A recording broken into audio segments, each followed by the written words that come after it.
Next question, how do you know Jesus is real? Wow, that is a very deep question.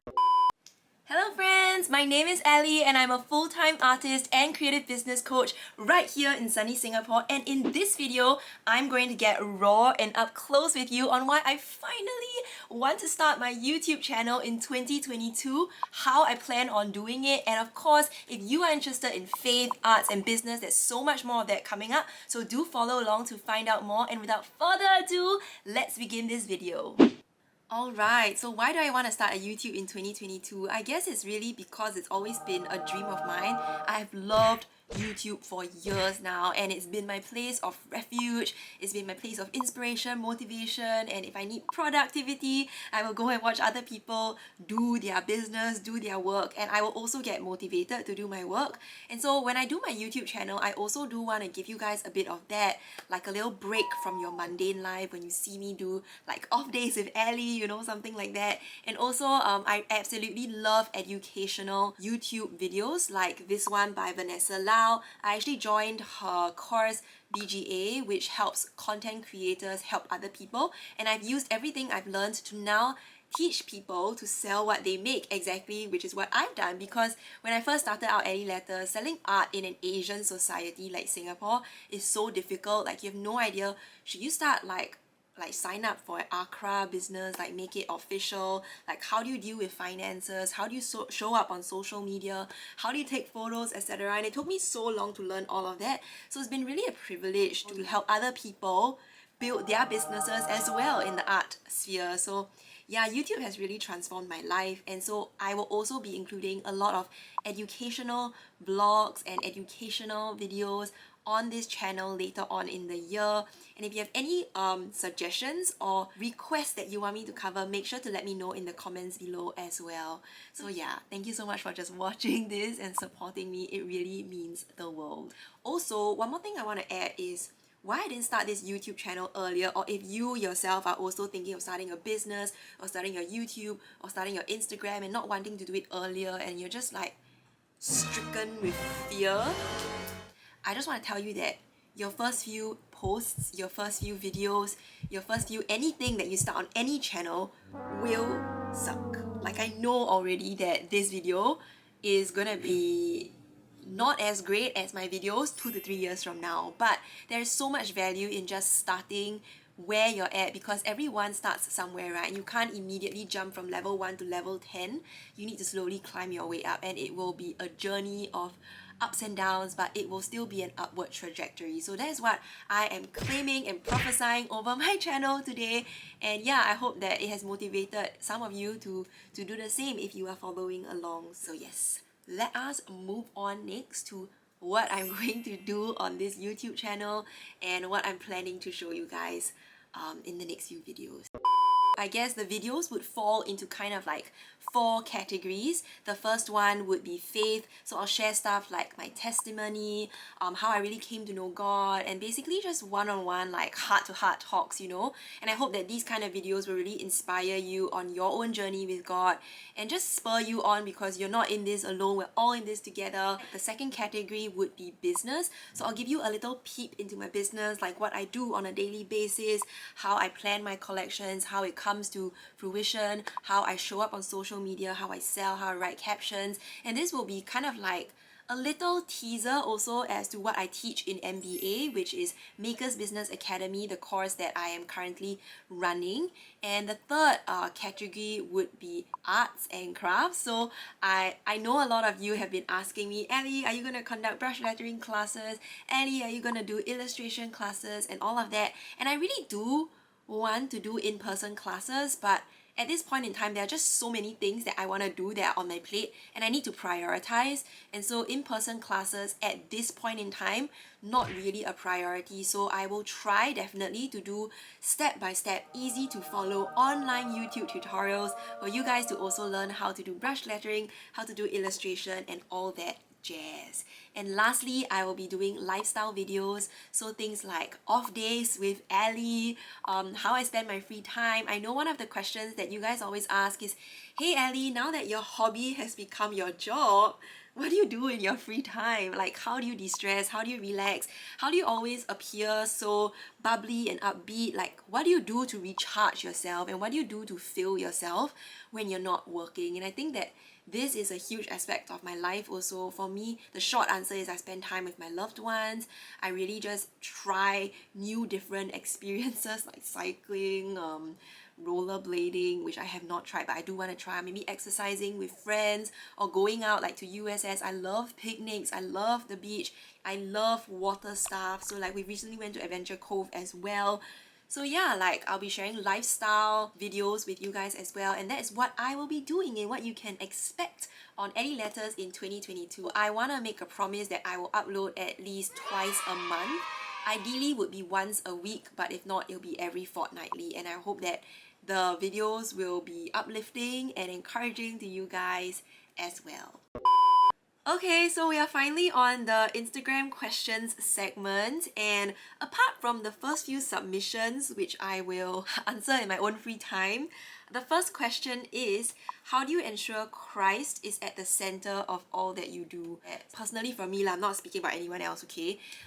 When I start out on certain goals and ambitions, I always start off with the right intentions, but it's just very easy to let life or fear get in the way. So like for example, I'm starting being a full-time artist in Singapore, right? And I started really because I feel like my art touches people, my art really brings reconciliation, encouragement, and healing to people. But at the same time, the financial struggle is also real, right? Because you need money to survive. And so I always need to be asking myself, you know, am I doing this just for the sales, or am I truly doing this because I know that what I am creating actually is what God has put in my heart to create? So I think keeping Christ at the center that we all do is a continuous effort and something that you constantly and consistently need to take note of and needs to be at the forefront of your mind. I hope that answers your question. Yeah, so really like involving God in the process and not just like going your own way. The second question is, where do you see Alyletters and MBA in the next 5 years?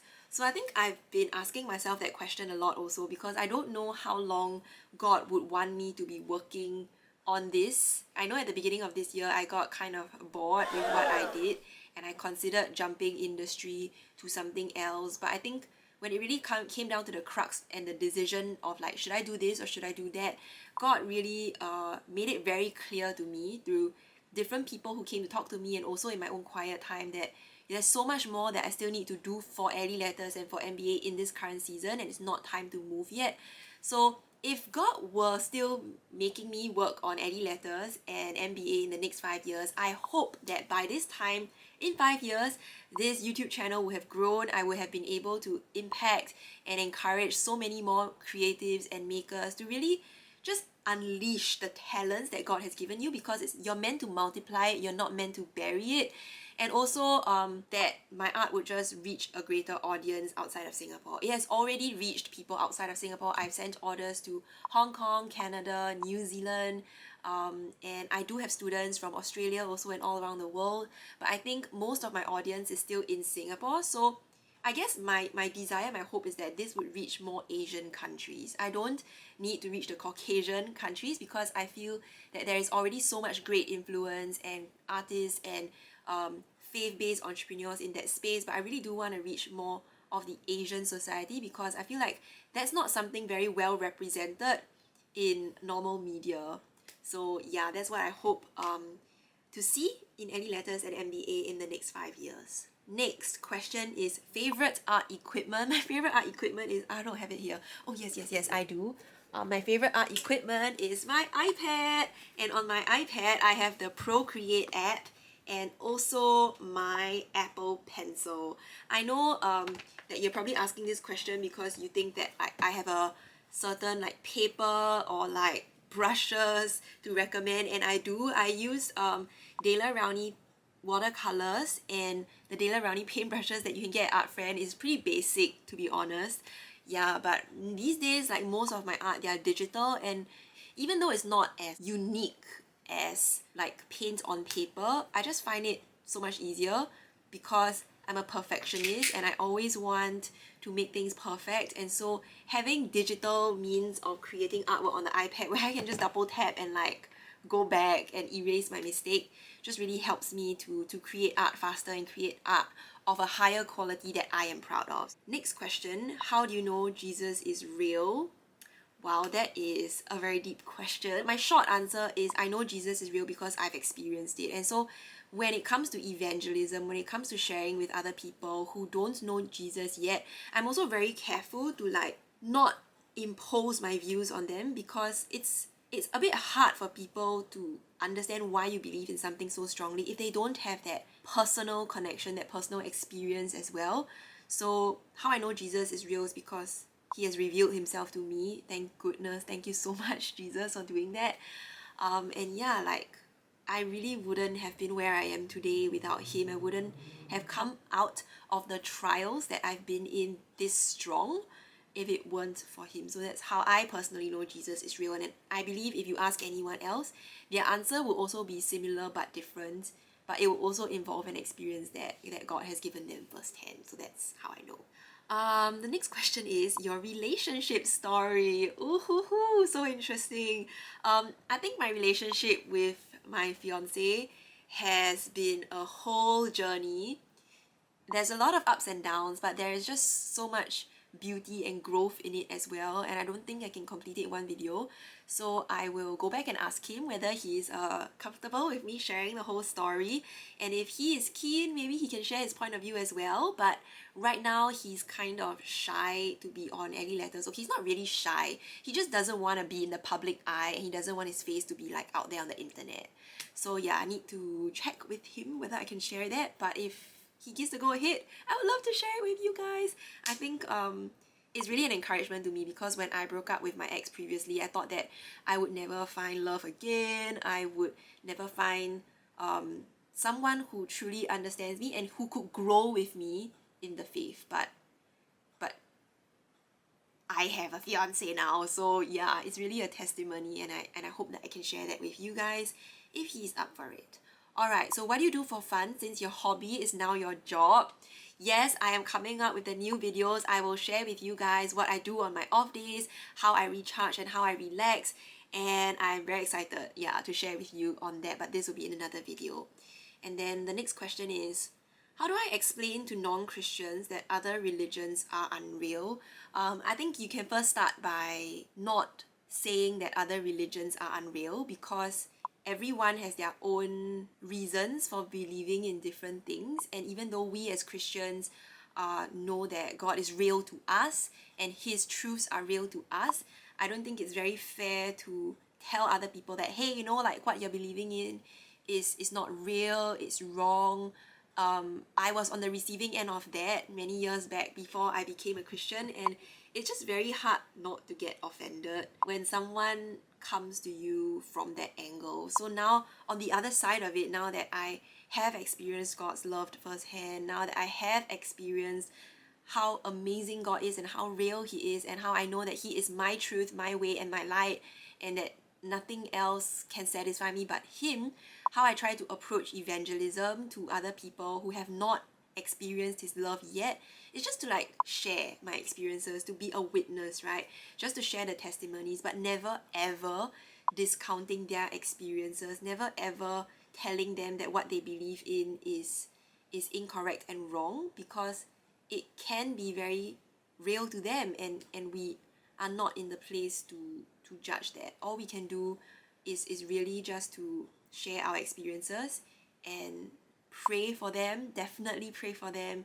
And it's not like our responsibility to save them. It is our responsibility to reach out to them, to make sure they hear the word, to make sure that we are available if they ever want to talk, and we need to have an answer to all the questions that they have about Jesus. But it's not our responsibility to save them. It is God's responsibility and Jesus's responsibility to save them when they seek him. So it's not, I just personally feel very strongly about this. It's not about forcing our faith on others, but it's being a witness, and it's being available when people are in need of a friend, in need of advice, in need of help, to just be there for them and be like a decent human being, you know? If you're not even a decent human being, who would want to ask you about your faith, right? So yeah, that's my short answer to that. But maybe if you guys are keen, I would love to share about my own personal take on evangelism and maybe invite some of my friends as well to share, because I think different people do it differently, and that's great because different people also receive it differently. So there are just many ways to do this, but the most important thing is to do it lovingly and to do it with truth and love and not just like forcing people. Yeah, okay. Yeah, that's all the questions I have that you guys have submitted today, and I hope that you enjoyed this YouTube video. Thank you so much for following along, for watching this, for leaving your comments, for leaving your likes, for subscribing as well, and I will see you real soon on the next episode on Alyletters YouTube. I don't even know whether that's like a good ending, but we'll end with that for now since this is the first video. Bye for now, friends, and God bless!